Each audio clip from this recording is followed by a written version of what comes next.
Assalamualaikum warahmatullahi wabarakatuh. Selamat pagi dan salam sejahtera buat kita semua.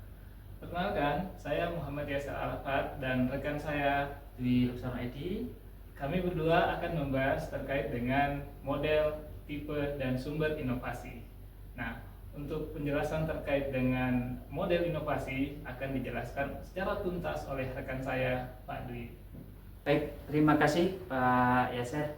Baik, Bapak Ibu sekalian, di sini saya akan menjabarkan mengenai model, tipe, dan sumber inovasi. Baik, model dan sumber inovasi ya, ini terdapat di beberapa jenis ya. Mungkin nanti di model inovasi ya, mengenai tentang kebetulan, kemudian tipe model linear, model gabungan, model inovasi dalam bidang arsitektur, model interaktif, siklus hidup inovatif, dan desain yang dominan, kemudian model inovasi terbuka. Sementara untuk tipe inovasi nanti yang akan kita bahas mengenai inovasi tambahan, inovasi yang tidak berkesinambungan, inovasi arsitektur, inovasi sistem, inovasi yang radikal, inovasi disruptif. Sumber inovasi ini nanti mengenai kondisi tidak terduga, ketidaksesuaian, kebetulan, proses sumber inovasi perubahan struktur, kemudian sumber inovasi demografi, sumber inovasi perubahan persepsi, dan sumber inovasi pengetahuan terbaru. Baik, Bapak Ibu sekalian, ya, jadi model inovasi tipe model inovasi kebetulan. Di sini inovasi hasil dari suatu peristiwa atau kondisi yang tidak terduga yang menghasilkan penemuan baru yang bermanfaat. Ini contoh penemuan teflon oleh Roy Blanket. Ya, ini pada tahun 1938. Ya, ini menemukan mengenai teflon. Ya, jadi yang mengungkapkan bahwasanya zat untuk pembuatan teflon terhadap panas dan bahan kimia. Jadi penemuan ini kemudian menjadi dasar untuk pembuatan teflon yang kini digunakan secara luas di berbagai aplikasi. Baik, untuk selanjutnya model inovasi. Jadi model linear, di mana model linear ini di sini jadi pada dasarnya serangkaian tahapan yang berbeda ya. Jadi mulai dasar penelitian hingga komersialisasi ya, ini dilakukan secara bertahap ya. Ini contohnya pengembangan internet ya. Jadi mulai tahun 1969 ya sampai 2014 ya, ini secara berkembang secara berkelanjutan. Kemudian ada model inovasi gabungan simultan. Ya. Jadi pada tahap model inovasi ini ya, jadi proses penelitian, kemudian proses pengembangan, desain, produksi, dan pemasaran ya, ini tidak terjadi secara beruntutan, secara kaku ya atau beruntutan, tapi berlangsung secara bersamaan ya. Jadi contohnya pengembangan di mobil Tesla ya. Jadi di sini untuk menjadi suatu produk, di sini dilakukan proses penelitian secara keseluruhan ya. Jadi mulai sistem baterai, sistem engine ya, kemudian sistem penggerak, sistem pengemudi ya, ini dilakukan secara bersamaan. Kemudian ada model inovasi dalam bidang arsitektur.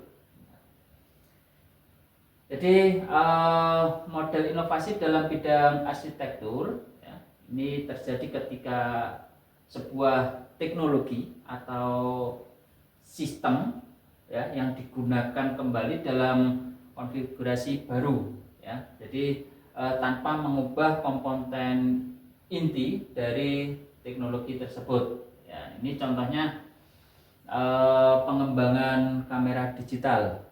Ya, kalau yang mungkin sering kita jumpai juga HP ya, yang dulu menggunakan teknologi manual ya secara berkelanjutan, kemudian dikembangkan sampai gimana teknologi itu memiliki fungsi yang lebih efisien ya. Jadi ini sebagai contohnya ya, jadi kamera manual sampai kamera yang sistemnya digital. Kemudian model inovasi interaktif ya. Jadi gimana model inovasi yang menekankan pada keterlibatan dan kolaborasi antar berbagai pihak atau dalam proses inovasi ya. Jadi seperti melibatkan produsen, kemudian melibatkan pengguna, pemasok, institusi dan pihak lain ya, yang relevan menciptakan produk layanan yang baru ya. Contohnya pengembangan perangkat lunak ya, atau perangkat lunak open source atau Linux ya. Jadi gimana perangkat lunak ya, jadi yang klasik ya dari inovasi interaktif kemudian dikembangkan ya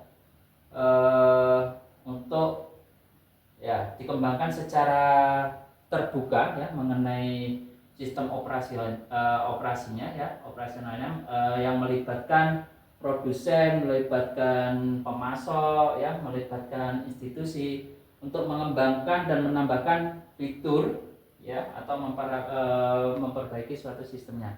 Ya, jadi ini model interaktif.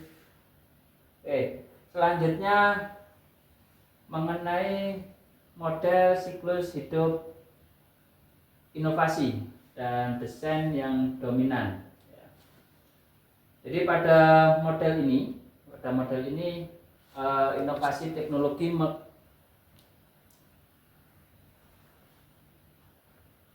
mulai dari fase eksperimen, kemudian fase pengembangan ya, hingga menghasilkan desain yang dominan ya, yang dapat diterima di standar industri ya. Jadi gimana desain ini ya sudah dianggap paling efisien ya, optimal, kemudian yang dapat diadopsi secara luas oleh industri serta konsumen ya. Jadi contohnya model inovasi ini ada di dunia otomotif ya. Jadi transisi dari mobil ya, jadi yang memiliki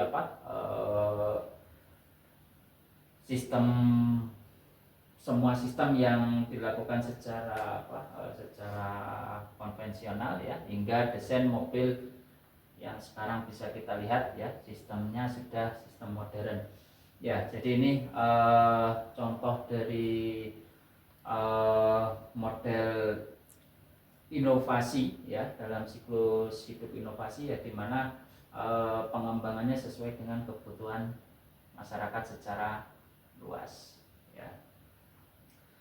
Kemudian model inovasi terbuka. Jadi gimana inovasi ya dan keperluan untuk berbagi dan bertukar pengetahuan ya antar berbagai pihak ya maupun di luar organisasi ya, tujuannya untuk menciptakan untuk pengembangan kemudian penerapan ide baru. Pendekatan ini didasarkan pada asumsi bahwa organisasi ini tidak harus bergantung pada sumber daya internal, ya, tetapi memanfaatkan sumber daya eksternal. Jadi seperti pengetahuan, ide, teknologi dari individu lembaga penelitian, ya, contohnya bisa startup, ya, atau organisasi lain. Ya, ini contohnya Lego, ya. Jadi gimana ide, ya, ide yang didapat untuk set Lego baru, ya, ini mendukung dari komunitas Lego, ya, dengan mempertimbangkan sebagai sebagai produk resmi, ya, yang berlangsung, ya, serta menciptakan hubungan yang kuat antara merek dan komunitas penggemar. Ya. Kemudian ada tipe inovasi tambahan. Ya. Jadi tipe inovasi, ya, yang berfokus pada peningkatan bertahap terhadap produk, kemudian terhadap layanan atau proses yang sudah ada. Ya.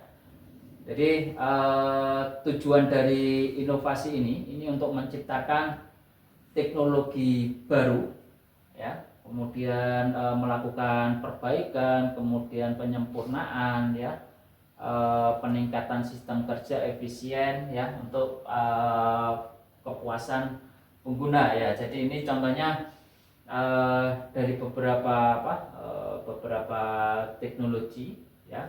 Ini spesifikasinya di dunia otomotif, ya, seperti yang dulu mobil banyak yang menggunakan sistem pembakaran yang manual, ya, kemudian sekarang sudah menggunakan sistem injeksi, ya. Nah, ini tujuannya untuk lebih meningkatkan kinerja dan efisiensi. Kemudian ada tipe inovasi, ya, yang tidak berkesinambungan, ya, atau discontinuous innovation. Ya, jadi gimana jenis inovasi, ya, jenis inovasi yang dihasilkan perubahan radikal dan mendasar dalam teknologi, produk, dan model bisnis. Ya. Jadi pada tipe inovasi ini, ya, memaksa konsumen dan industri pasar, ya, untuk beradaptasi dengan cara yang baru, ya. Jadi contohnya ini perubahan besar dalam teknologi pencahayaan, ya, yang dulu mungkin menggunakan bahan bakar, ya, seperti lilin, ya, atau parafin, ya. Kemudian dengan perkembangan teknologi, ya, dengan perkembangan teknologi melalui beberapa proses inovasi, ya, ini bergeser total, ya, sistem pencahayaan, ya, dengan menggunakan teknologi listrik, ya. Ini yang lebih efisien, lebih aman, dan lebih tahan lama, ya. Baik, yang selanjutnya ada tipe inovasi arsitektur. Jadi tipe inovasi ini di mana teknologi yang digunakan, ya, tetap dengan perubahan dalam cara komponen-komponen teknologi, ya, yang dihubungkan atau diintegrasikan, ya. Jadi dalam artian inovasi arsitektural, ya, tidak berfokus pada pengembangan komponen baru, ya, tapi gimana perubahan, ya, perubahan itu dikonfigurasikan secara keseluruhan pada sistem, ya. Jadi ini contohnya di smart ponsel, ya. Jadi ada ponsel tradisional, ya, kemudian dikembangkan secara keseluruhan, ya, baik di situ dari komponen-komponen yang sudah ada seperti kamera, layar, sentuh, ya, mikrofon, perangkat keras, ya. Jadi data semua komponen, semua sistemnya, ya, ini sudah terintegrasikan sistem arsitektur yang baru. Ini untuk bahasan selanjutnya, ya. Bahasan selanjutnya nanti akan disampaikan, ya, secara detail, ya, akan disampaikan secara detail oleh Bapak Yaser, ya, mengenai tipe dan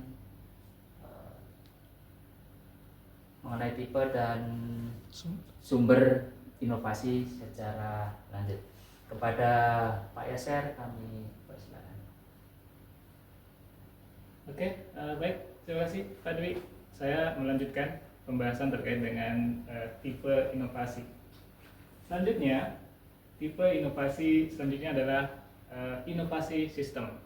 Nah, inovasi ini melibatkan perubahan mendasar dalam keseluruhan sistem, ya, termasuk teknologi, infrastruktur, proses, bahkan hubungan sosial yang ada.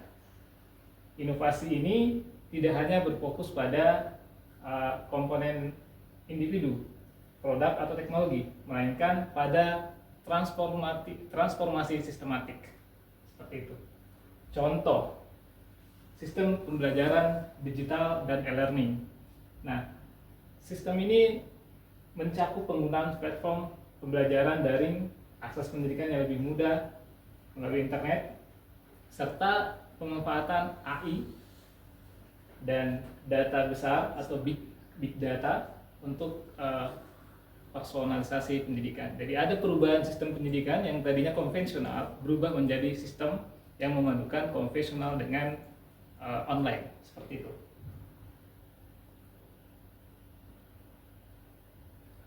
Selanjutnya, tipe inovasi berikutnya adalah inovasi radikal. Jenis inovasi ini menghasilkan perubahan besar dan mendasar dalam teknologi, produk atau layanan yang secara signifikan mengubah pasar dan industri yang ada.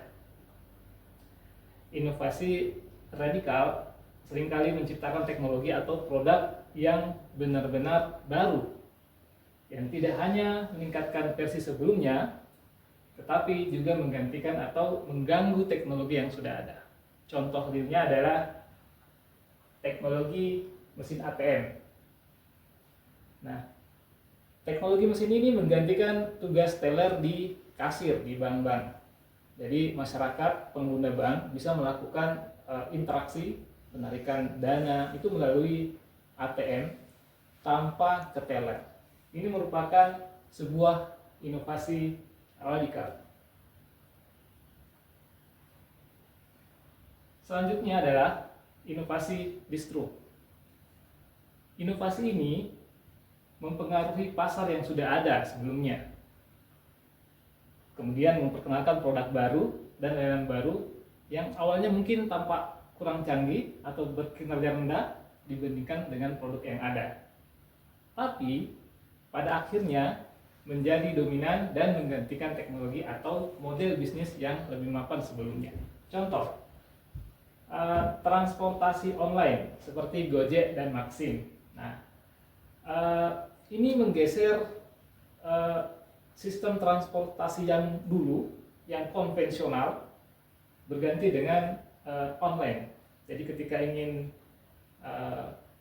menggunakan transportasi, ya cukup dengan membuka aplikasi dan bisa melakukan pemesanan via online.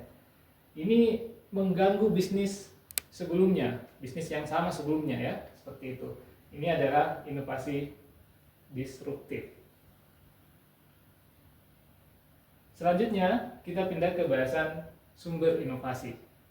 Nah, sumber inovasi yang pertama adalah kondisi tidak terduga. Jadi salah satu sumber inovasi itu adalah kondisi tidak terduga. Inovasi yang berasal dari kondisi yang tidak terduga seringkali memberikan solusi atau peluang yang tidak pernah terpikirkan sebelumnya. Ya, contoh, tahun 2019 terjadi COVID yang memaksa hampir semua sistem harus melakukan online. Nah, pada saat itu muncul sebuah inovasi yang bisa memfasilitasi pembelajaran secara daring. Nah, muncullah aplikasi Zoom pada waktu itu. Jadi Zoom ini muncul dari adanya kondisi yang tidak terduga, adanya kondisi COVID pada waktu itu 2019 yang kemudian memaksa untuk memunculkan sebuah inovasi, dan salah satu inovasi adalah aplikasi Zoom ini. Selanjutnya adalah ketidaksesuaian. Sumber inovasi selanjutnya adalah ketidaksesuaian. Hal ini muncul akibat dari ketidaksesuaian antara keadaan yang ada dan hasil yang diinginkan. Ketidaksesuaian sebagai sumber inovasi berpusat pada identifikasi dan pemanfaatan ketidakkonsistenan, kontradiksi, atau kebutuhan yang tidak terpenuhi. Hal inilah yang menjadi pendorong kuat untuk berinovasi. Contoh, smartphone. Smartphone awal-awalnya itu tidak terintegrasi kamera di dalamnya. Namun karena adanya harapan pengguna pengennya kamera handphone itu bisa bisa melakukan pemotretan, bisa merekam video dan sebagainya. Akhirnya muncullah inovasi yang kemudian mengubah handphone ini menjadi selain sebagai alat komunikasi juga sebagai kamera. Seperti itu. Selanjutnya, sumber inovasi adalah kebutuhan proses need. Proses menekankan pentingnya mengidentifikasi prospek untuk menyempurnakan proses yang ada saat ini untuk meningkatkan efisiensi dan efektivitas. Dengan mengidentifikasi hambatan dan inefisiensi dalam alur kerja yang ada, organisasi terinspirasi untuk mencari solusi inovatif yang ada, memperbaiki kinerja operasional. Contoh, Amazon. Jadi ketika kita melihat seperti apa kerja Amazon, jadi di sana itu sudah mengembangkan drone sebagai alat untuk mengirim produk. Kemudian inovasi selanjutnya adalah di gudang-gudang mereka itu sudah ada robot seperti itu. Yang sebelumnya tidak ada robot. Jadi inovasi ini dimunculkan untuk memudahkan proses pengelolaan barang, proses pengantaran barang menggunakan drop yang dulunya manual menggunakan mobil. Nah, sekarang dimudahkan dengan menggunakan drone seperti itu. Ini adalah inovasi yang muncul karena adanya kebutuhan proses. Selanjutnya, sumber inovasi adalah perubahan struktur industri dan pasar. Jadi hal ini muncul dari pergeseran dalam dinamika industri dan pasar yang didorong oleh faktor-faktor seperti perubahan peraturan, preferensi konsumen yang terus berkembang, dan pergeseran demografi. Contoh, e-commerce menggantikan toko fisik, ya. Jadi toko online seperti Alibaba, Lazada, Shopee, dan sebagainya, Tokopedia, itu mengubah struktur industri secara signifikan.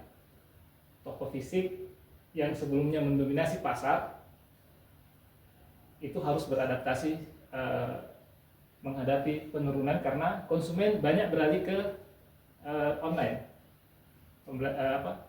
belanja online seperti itu. Nah, karena konsumen merasa bahwa dengan online itu ya nyaman, harganya lebih kompetitif, dan banyak pilihan.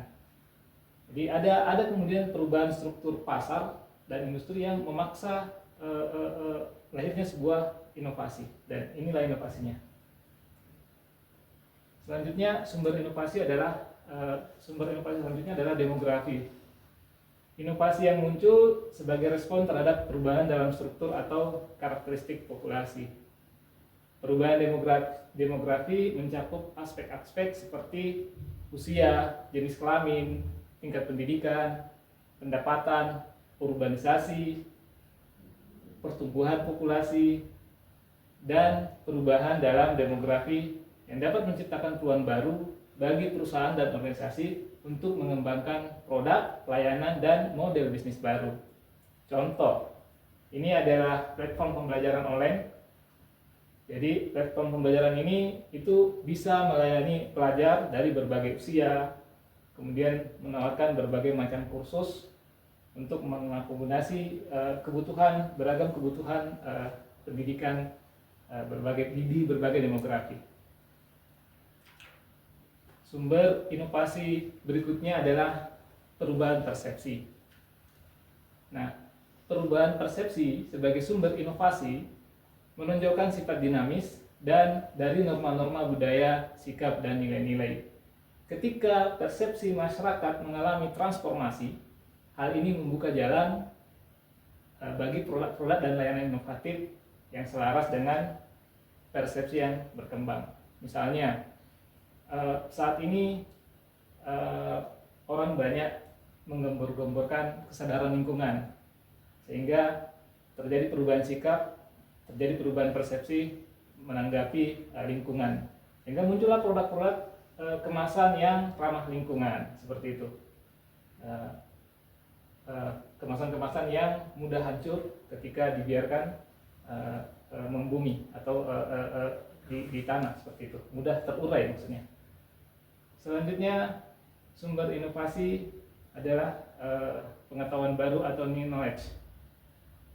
Pengetahuan baru sebagai sumber inovasi menggarisbawahi peran besar terobosan dan kemajuan dalam pengetahuan ilmiah dan teknis.